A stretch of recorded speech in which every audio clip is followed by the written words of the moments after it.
नमस्कार दोस्तों, स्वागत है आप सभी का पाथ फाइंडर पर। तो दोस्तों, एक टर्म बहुत ज्यादा न्यूज में है, ये है आर्कटिक बटरफ्लाई इफेक्ट। और कहा जा रहा है यही फिनोमिना रीजन है जब सितंबर अक्टूबर में भारत में इतनी भारी वर्षा देखने मिल रही है। और as a matter of fact आप देखें तो पिछले महीने केरला में फ्लड्स आए और इस वक्त भी तमिलनाडु में फ्लड्स देखने मिल रहे हैं। तो इसके पीछे शायद आर्कटिक बटरफ्लाई इफेक्ट जिम्मेदार हो सकती है। तो आज की इस क्लास में हम यही चर्चा करेंगे। सबसे पहले तो बटरफ्लाई इफेक्ट आखिरकार होता क्या है और ये नई स्टडी क्या है जो आर्कटिक बटरफ्लाई इफेक्ट के बारे में बता रही है। तो आज की इस क्लास में इन्हीं पर चर्चा होने वाली है। तो दोस्तों, इससे पहले आगे बढ़े, आज का सवाल देख लेते हैं। तो बेरिंट सी के कंटेक्स्ट में आपसे दो स्टेटमेंट पूछे गए, आपको बताना है कौन सा सही है। दोस्तों, मेरा नाम किंजल चौधरी है और मैं आप सभी का पाथ फाइंडर पर स्वागत करता हूं। आप मुझसे मेरे टेलीग्राम चैनल पर जुड़ सकते हैं, जहां पर लेक्चर के बाद आपको पीडीएफ मिल जाएंगे और साथ ही साथ नीचे दी गई मेरी अनअकैडमी प्रोफाइल है, जहां पर आप मुझे फॉलो कर सकते हैं। दोस्तों, डिस्क्रिप्शन बॉक्स में एक लिंक है, तो वहां पर भी आपके मन में कोई भी सब्सक्रिप्शन रिलेटेड क्वेरी है तो आप वहां पर पूछ सकते हैं और KC10 कोड से आप जरूर अनअकैडमी सब्सक्रिप्शन लें मेरी मेंटोरशिप के लिए। तो दोस्तों, न्यूज में क्या है?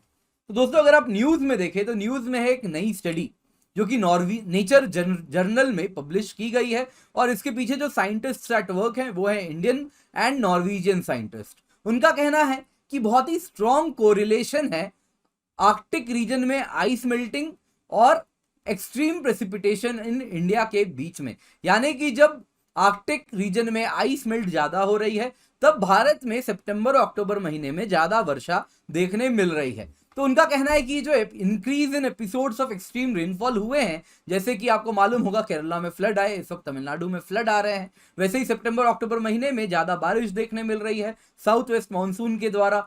तो इसके पीछे जो इनका जो फैक्टर है, जो रूट है, वो यहां से भारत से 9000 किलोमीटर दूर आर्कटिक रीजन में है और इसी फिनोमिना का नाम दिया गया है आर्कटिक बटरफ्लाई इफेक्ट।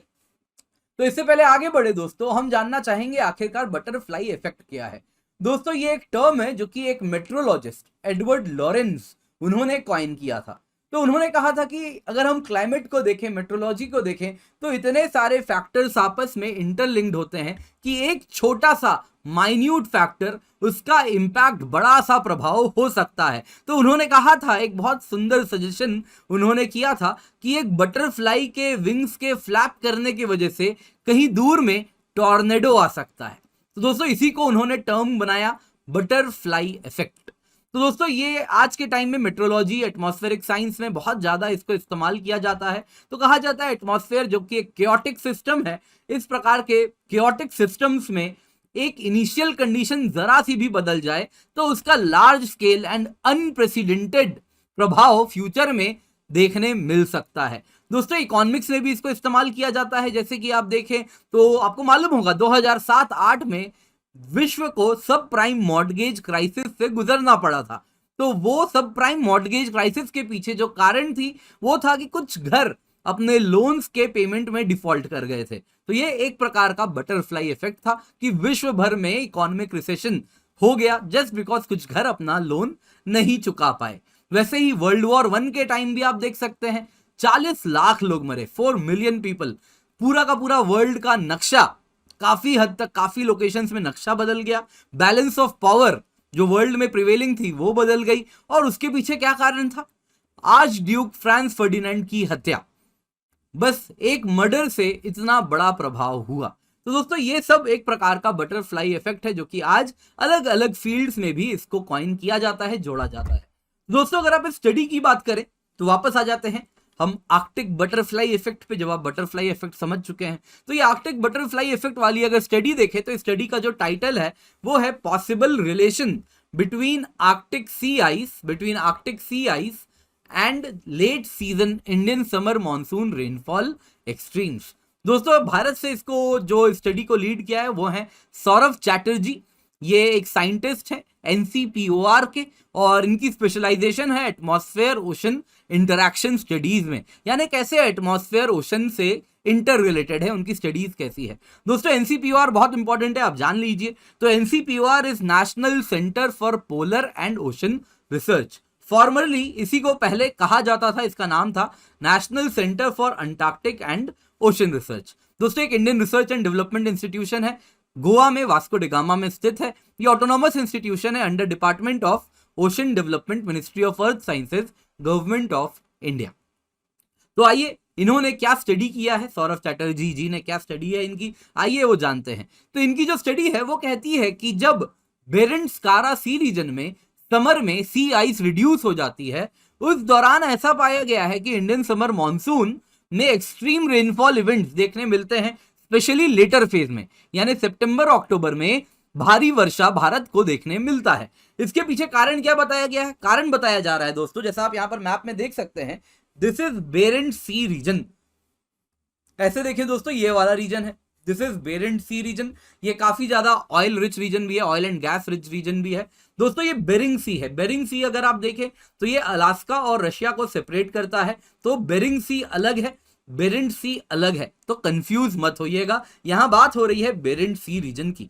तो कहा जा रहा है जब बेरेंट सी रीजन में बर्फ पिघलती है तेजी से, जब आइस मेल्ट होता है, उस दौरान दोस्तों यहां पे अपर एटमॉस्फेरिक सर्कुलेशन में चेंजेस आ जाते हैं। अपर एटमॉस्फेरिक यानी अपर पार्ट्स ऑफ ट्रोपोस्फेयर में जो हवाओं की दिशा है, सर्कुलेशन है, उसमें चेंजेस आते हैं, और धीरे धीरे ये सर्कुलेशन के चेंजेस साउथवर्ड एशिया के तरफ आने शुरू हो जाते हैं। तो अपर एटमॉस्फेरिक सर्कुलेशन एशिया में भी बदलने लगती है, और इसी का नतीजा है शायद जिस वजह से भारत में भारी बारिश हो रही है। इसके सिवा दोस्तों ये भी कारण बताया जा रहा है कि बिकॉज ऑफ क्लाइमेट चेंज, हमने कई बार कवर भी किया है, अरेबियन सी रीजन अगर आप देखें तो वो तेजी से गर्म हो रही है, और जब ये तेजी से गर्म हो रही है तो उस वजह से भी अपर एटमॉस्फेरिक सर्कुलेशन भी बदल चुकी है अब इस रीजन में, बिकॉज ऑफ बेरेंट सी के आइस मेल्ट की वजह से, और अरेबियन सी गर्म भी हो गई है, तो इस वजह से भी ज्यादा मॉइस्चर सप्लाई हो जाता है, और उस मॉइस्चर की वजह से एक्सट्रीम रेनफॉल भारत में देखने मिलती है।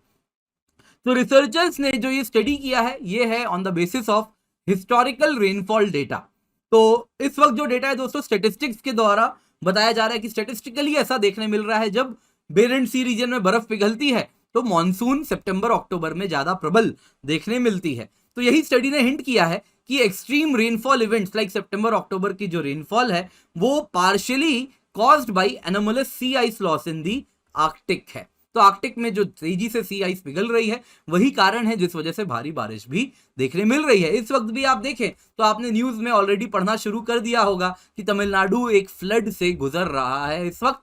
अक्टूबर महीने में केरला में फ्लड आई थी, ऑलरेडी सितंबर अक्टूबर में बारिश भी ज्यादा देखने मिली थी भारत में। तो ये सब के पीछे क्या बताया जा रहा है, आर्कटिक बटरफ्लाई इफेक्ट।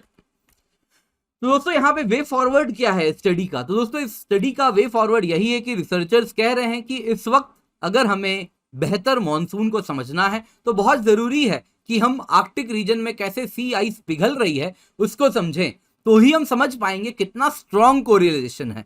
इस वक्त स्टैटिस्टिकली ये तो पता चल रहा है कि कोरिलेशन है, यानी आर्कटिक रीजन में बर्फ पिघलती है तो ज्यादा बारिश सितंबर अक्टूबर में भारत में देखने मिलता है, लेकिन कितना ज्यादा, किस हद तक बारिश ज्यादा हो रही है वो एक्सटेंट अगर समझना है तो उसके लिए हमें और स्टडीज की आवश्यकता है। तो अगर स्टडीज ज्यादा अच्छे से होंगी तो हम अंडरलाइंग मैकेनिज्म भी समझ पाएंगे। इस वक्त तो बस हमारे पास एक स्टैटिस्टिक्स हाथ में है कि हाँ जब सी आइस पिघलती है तो बारिश ज्यादा होती है, लेकिन क्या कारण है, क्या एटमॉस्फेरिक सर्कुलेशन में चेंजेस आ रही हैं, क्या अपर एटमॉस्फेयर में बदलाव हो रहा है जो एशिया तक ट्रिगर कर रहा है ज्यादा बारिश, वो मैकेनिज्म समझने के लिए हमें इस वक्त ज्यादा रिसर्च की आवश्यकता होगी। तो चलिए दोस्तों आज का सवाल देख लेते हैं। तो आज का सवाल जैसा आप स्क्रीन पर इस वक्त देख पा रहे होंगे दोस्तों, ये है with reference to Barent Sea which of the following statements is or are true. पहला स्टेटमेंट है बेरेंट सी एक नैरो स्ट्रेट है बिटवीन रशिया एंड अलास्का।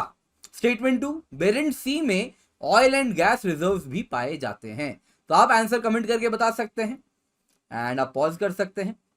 तो आई होप आप लोगों ने आंसर कर दिया है। तो आंसर क्या है, answer is B two only. तो दोस्तों बेरेंट सी अगर आप देखें तो ये कोई नैरो स्ट्रेट नहीं है बिटवीन रशिया एंड अलास्का। ये कौन सी सी है, जैसा मैंने आपको बताया पहले भी, बेरिंग सी वाला रीजन है, वो बेरिंग सी की बात हो रही है।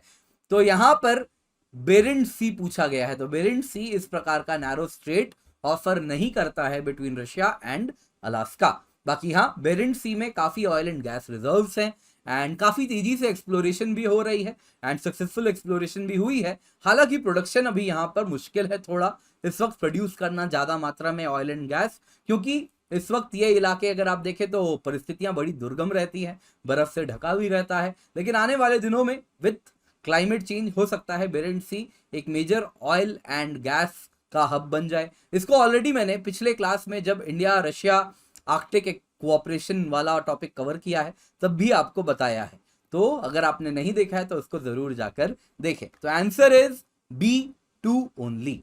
तो दोस्तों आज की क्लास पसंद आई हो तो लाइक जरूर करें, अपने दोस्तों के साथ शेयर करें, पाथफाइंडर चैनल को सब्सक्राइब जरूर करें। अनअकैडमी जब भी आए यूज कोड KC10, क्योंकि जब आप ये कोड यूज करेंगे तो आपको सिर्फ 10% ऑफ नहीं मिलेगा, आपको बेस्ट मेंटरशिप मिलेगी, हैंड होल्डिंग मिलेगी, बेस्ट नोट्स मिलेंगे, और जो गाइडेंस है वो सारे subjects of GS, essay and geography optional में आपको मिलती है।